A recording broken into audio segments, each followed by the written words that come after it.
एक मरतबा और लिखाई के रब के साथ आवाज़ बुलंद दरूद शरीफ का नजराना पेश करें।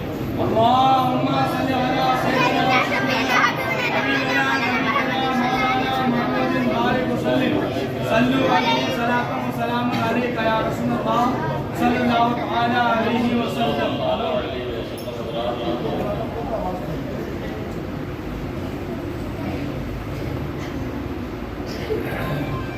सबसे पहले आप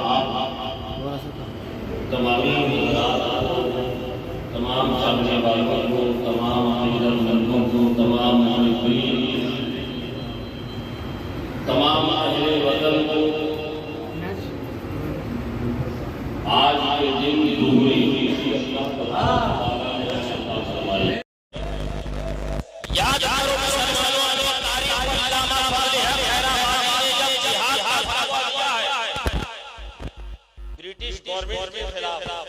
उन जालिम हुक्मरानों के खिलाफ, उन जाबिर हुक्मरानों के खिलाफ, उन मगरिबी तहजीब याफ्ता लोगों के खिलाफ जब पता चला आपको जेल में डाल दिया गया, आप पर मुकदमा दायर कर दिया गया। तारीख बताती है अल्लामा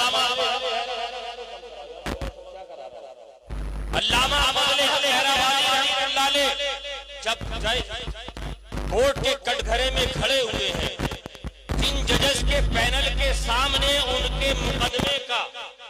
उनके मुकदमे की पैरवी होनी थी। उन 3 जजेस के अंदर एक जज वो था जो हजरत अल्लामा फजले हक खैराबादी का शागिर्द था।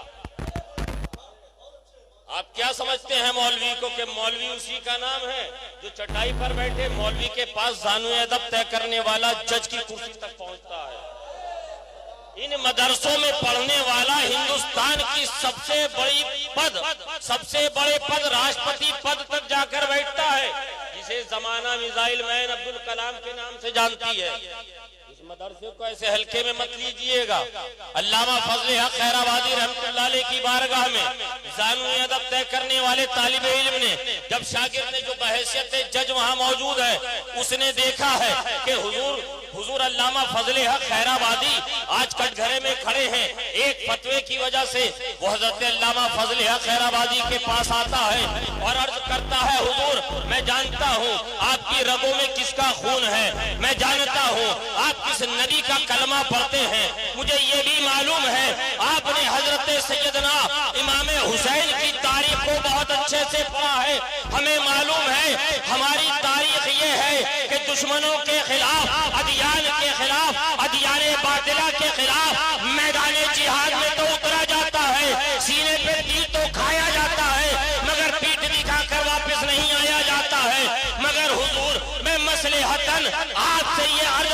चाहता हूँ, जब आपकी पैरवी हम यहाँ पर वकील करेंगे, जब आपके खिलाफ यहाँ मुकदमा चलेगा, जब आपसे पूछा जाएगा, आप सिर्फ इतना कह दीजिएगा ये जो फजले हक फतवा देने वाला है ये मैं नहीं बल्कि कोई और है, मेरा हम नाम है। हज़रत अल्लामा फजले हक खैराबादी रहमतुल्लाह अलैह ने अपने शागिर्द को उस वक्त के जज को जवाब दिया, नादान तू फजले हक को बुज़दिल समझता है, तू फजले हक को बुज़दिल कायर समझता है। अरे इस मुल्क की आबियारी और इसकी दिफा के लिए एक फजले हक किया, हजारों फजले हक की जाने कुर्बान है। फजले हक ने जो कलम चला दिया है, जो फतवा दे दिया है, उसके ज़ेरो ज़बर से भी फजले हक रुजू नहीं करेगा। तारीख बताती है अंग्रेज हुकूमत ने अल्लामा फजले हक खैराबादी को काले पानी की सजा दी। इसी हिंदुस्तान में मुरादाबाद की सरजमीन पर एक मर्द कलंदर खड़ा होता है जिसे अल्लामा सैयद किफायत अली कहते हैं, किफायत अली काफी के नाम से याद किया जाता है। अल्लामा फजले हक खैराबादी की आवाज पे लब्बैक कहा, लब्बैक कहा, जिहाद के फतवे की तायद की, तहरीक चलाई, आजादी की तहरीक चलाई, तहरीक चलाई, अपनी जानों के नजराना मुल्क के लिए देने की तहरीक चलाई, तहरीक चलाई, इस मुल्क को आजाद कराने की तहरीक चलाई, तहरीक चलाई। यहाँ पे कयामत तक के लिए हिंदुस्तान के जितने भी मज़ाहिब के लोग हैं इज्जत के साथ सर उठाकर जिए। तभी इकबाल ने कहा था सारे जहां से अच्छा हिंदुस्ता हमारा, हम बुलबुले हैं इसके ये गुलसिता हमारा, हम बुलबुले हैं इसके ये गुलसिता हमारा।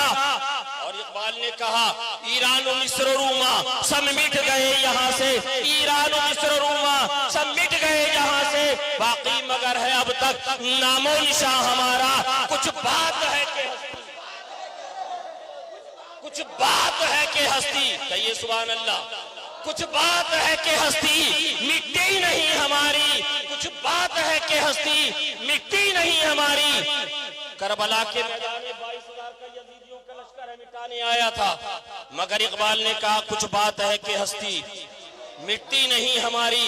चंगेजी आए, दरियाए दजला और फिरात के पानी को लाल कर दिया मुसलमानों के खून से, मगर इकबाल ने सीना सिपर होकर कहा कुछ बात है कि हस्ती मिट्टी नहीं हमारी। आज पिछले 50 साल में बिजनौर हो, मुरादाबाद हो, भागलपुर हो, दुनिया का कौन सा खित्ता है हिंदुस्तान से लेकर ईरान से लेकर मुशद से लेकर अफगानिस्तान से लेकर शाम से लेकर लीबिया से लेकर सीरिया से लेकर जहां मुसलमानों का खून नहीं बहाया जा रहा है। दुनिया की दूसरी कौमें होती अब तक वजूद खो बैठती, दुनिया की दूसरी कौमें होती वो घुटनों पर आ जाती, मगर ये मुसलमान है, मुस्तफा के गुलाम है। इकबाल ने तभी कहा कुछ बात है कि हस्ती मिट्टी नहीं हमारी, दो दुश्मन रहा है कुछ बात है कि हस्ती मिट्टी नहीं हमारी, दुश्मन रहा है सदियों रहा है दुश्मन दौरे जहां हमारा। क्या बात है ये कौम मिट्टी नहीं है, क्या बात है इस को कभी पस्ती नहीं आती है, ये मारी जाती है, बम बरसाए जाते हैं, तीर चलाए जाते हैं, नेज़े बरसाए जाते हैं, गोलियां चलाई जाती हैं, NSA लगाया जाता है, पुलिस की पावर दिखाई जाती है, मगर ये फिर खड़े हो जाती है, मगर ये फिर उठती है। क्यों? ये क्या वजह है कि इसकी हरियाली में कोई फर्क नहीं आ रहा है?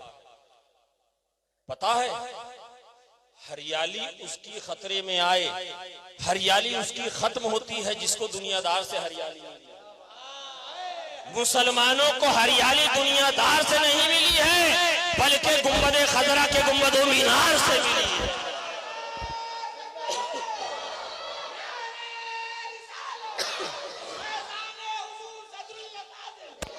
हुजूर सदरुल उलमा रहमतुल्लाह अलैह की बारगाह में आने वालों, ऐ खुशअकीदा मुसलमानों, खुशअकीदा मुसलमानों, हुजूर सदरुल उलमा रहमतुल्लाह अलैह 10-15 मिनट में समझाने वाली जात नहीं है। हुजूर सदरुल उलमा रहमतुल्लाह अलैह जब मैदाने तरीकत के शहसवार की हैसियत से देखते हैं तो अपने वक्त के बेमिसल पीरे कामिल नजर आते हैं। जब दरसगाह में बुखारी शरीफ पढ़ाते हुए देखते हैं लोग, देखने वालों ने रिवायत किया है कि ऐसा मालूम देता था कि हुजूर सदरुल उलमा नहीं बल्कि बुखारी शरीफ को खुद साहिब बुखारी दर्स दे रहे हैं, बुखारी को खुद साहिब बुखारी पढ़ा रहे हो। जब कलम आप उठाते हैं, जब नाते पाक लिखते हैं, जब सरकार की बारगाह में नाते पाक लिखते हैं, मनकबतों का नजराना पेश करते हैं बुजुर्गों की बारगाह में, तो मालूम देता है हजरत नुज़हत मुरादाबादी का कलम दोबारा उठकर चलना शुरू कर दिया। तभी तो खुद हुजूर सदरुल उलमा फरमाते हैं, लताफतें वो है तेरे कलाम में ए जफर, लताफतें तेरे कलाम में वो है जफर कि याद हजरत नुज़हत भी आए जाते हैं, कि याद हजरत नुज़हत भी आए जाते हैं। वो हुजूर सदरुल उलमा जिनके उर्स सरापा कुद्स के मौके पर एक अजीमुल शान खजाइनुल इरफान कॉन्फ्रेंस का हमने इरादा किया था। मौसम हालात के तकाजे आपके पेश नजर हैं, जिसके सबब वो कॉन्फ्रेंस ना हो सकी। हयाते हुसवाने हुजूर सदरुल उलमा के नाम से एक ज़ख़ीम किताब, दस्तावेजी किताब जो कि छप कर आ चुकी है, मगर उसकी भी रस्म इजरा होनी थी, मगर जब प्रोग्राम ही वो मनसूख कर दिया गया, उस कॉन्फ्रेंस को मनसूख कर दिया गया, तो इंशाअल्लाह तबारक व तआला फिर किसी मौके पर उस किताब की भी इजरा होगी। आप तमाम लोगों ने जो आज यहाँ हुजूर सदरुल उलमा रहमतुल्लाह अलैह की बारगाह में ज़ानु अदब तय किया है, आज अपने मुल्क की आज़ादी का जो जश्न मनाया है, ऐ मुसलमानों, ये हुजूर सदरुल उलमा रहमतुल्लाह अलैह का, हुजूर सदरुल अफाज़िल रहमतुल्लाह अलैह का, हुजूर फिदाए मिल्लत रहमतुल्लाह अलैह का ये फैजान है और ये फरमान है कि हम जिस मुल्क में रहते हैं, क्या समझे आप, हम जिस मुल्क में रहते हैं, दुनिया के जैसे बहुत सारे ममालिक के निजाम, दस्तूर और कवानीन होते हैं, ऐसे ही हमारे मुल्क का एक निजाम, एक दस्तूर, एक कानून है, जिसके मुताबिक सबों को रहने की यहाँ आजादी है। उसी संविधान के तहत मुसलमानों को भी यहाँ रहने की आजादी है।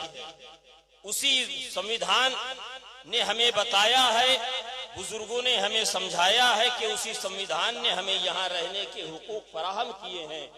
हम यहाँ किसी के तवस्सुल से नहीं, बल्कि सरकारी गरीब नवाज के फैजान के साए में रह रहे हैं।